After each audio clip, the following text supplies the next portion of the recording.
शुरू से ही इमोशनल और सबको दिल से मानने वाली पारुल की शादी विवेक से होती है। क्या है यार, शादी के वक्त तो तुम दुबली हो गई थी, लेकिन शादी के 2 साल में ही फिर फूलकर गुप्पा हो गई हो। पारुल के साथ अब विवेक का व्यवहार बदल गया। सास ससुर भी बिना बात के ताने देते। अरे 2 साल हो गए, बच्चा नहीं हुआ, निकल यहां से। विवेक का भी सहारा पारुल को नहीं मिलता है।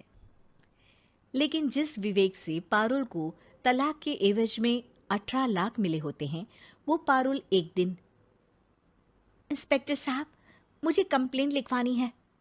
जी मैडम, क्या हुआ? चीटिंग, एक लड़के ने मेरे 6 लाख रुपए लूटे हैं। पुलिस वाला पारुल को ऊपर से नीचे तक देखता है। मामला क्या है, विस्तार से बताइए। पारुल फिर जो बताना शुरू करती है, उसके बाद इंसानियत से भरोसा उठना लाजमी है। मेरे पति ने मुझे कभी अपनाया ही नहीं। शादी के 3 साल में ही मेरा तलाक हो गया।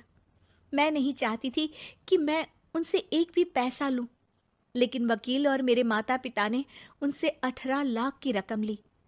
फिर क्या हुआ? क्या वो पैसे उसने वापस ले लिए? नहीं नहीं, उन्होंने तो उसके बाद मुझसे कभी कांटेक्ट भी नहीं किया। फिर? किसी डेटिंग साइट से मुझे आनंद नाम का एक लड़का मिला।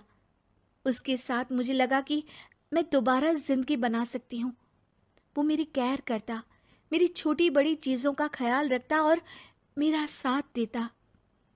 अच्छा, क्या उसने तुम्हें शादी करने का झांसा दिया था? हाँ, वो भी तलाकशुदा था। पहले तो उसने मुझसे कहा कि उसकी एक बेटी है, लेकिन फिर पता चला कि उसकी एक नहीं 2 बेटियां हैं। इतना ही नहीं, दिल्ली के एक आम इलाके में वो बीवी और बच्चियों के साथ ही रहता है।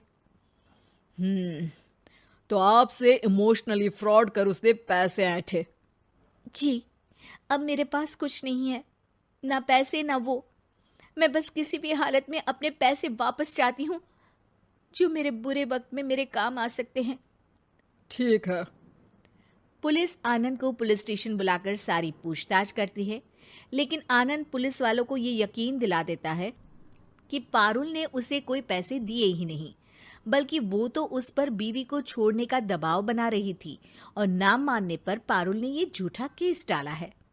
क्या मैडम, फोकट में पुलिस का वक्त खराब कर रही हैं? कोई शादीशुदा क्यों अपनी बीवी छोड़ेगा?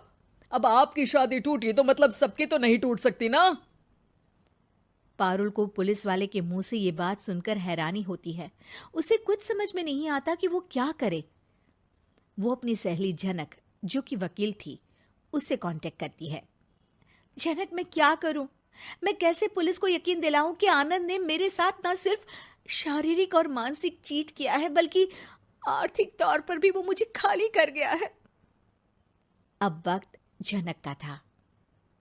देख पारुल, ऐसे तो किसी को भी बिना सोचे समझे पैसे नहीं देने चाहिए, लेकिन अब जब तूने ये कदम उठा ही लिया है, मुझे ये बता, तूने कब कब पैसे दिए और कितने? क्या कहीं कोई सबूत है? पारुल कुछ सोचती है। 3 बार तो बैंक में ट्रांसफर और 2 बार गूगल पे। क्या इन सब के रिकॉर्ड मिल जाएंगे? हाँ हाँ, क्यों नहीं, मैं बैंक से सब निकाल लाऊंगी। अगले दिन पारुल सारी स्टेटमेंट झनक के सामने रखती है और वो व्हाट्सएप की चैट भी दिखाती है, जिसमें कई बार आनंद ने ये बात कबूली थी कि वो उसके पूरे 6 लाख जल्द ही देगा। झनक अब पूरा केस लेकर पुलिस के पास जाती है और मामले को क्राइम एक्ट के तहत पूरे सबूत के साथ दर्ज करा आनंद की गिरफ्तारी की मांग करती है।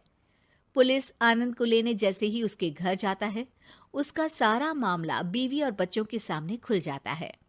पुलिस स्टेशन में पारुल को देखकर आनंद भड़क जाता है। ओह, तो बहुत होशियार बन रही हो तुम। ये झनक है ना तुम्हारी बचपन की सहेली? बताऊं सबको तुम्हारे बारे में? सब है मेरे पास, वो फोटो, वो वीडियो, तेरे भाई का नंबर भी है। 6 लाख क्या, अब 1 रुपया भी निकाल कर दिखा दे। वो पुलिस स्टेशन में जोर जोर से चिल्ला रहा था कि तभी पुलिस के एक सीनियर ऑफिसर को गुस्सा आ जाता है। क्यों चिल्ला रहा है? अब तो सारे सबूत है तेरे खिलाफ। ऊपर से यहां चिल्ला चिल्ला कर तूने खुद को तो गड्ढे में धकेल दिया है। जल्दी बता, लड़की के पैसे लौट आता है या फिर? आनंद डर जाता है।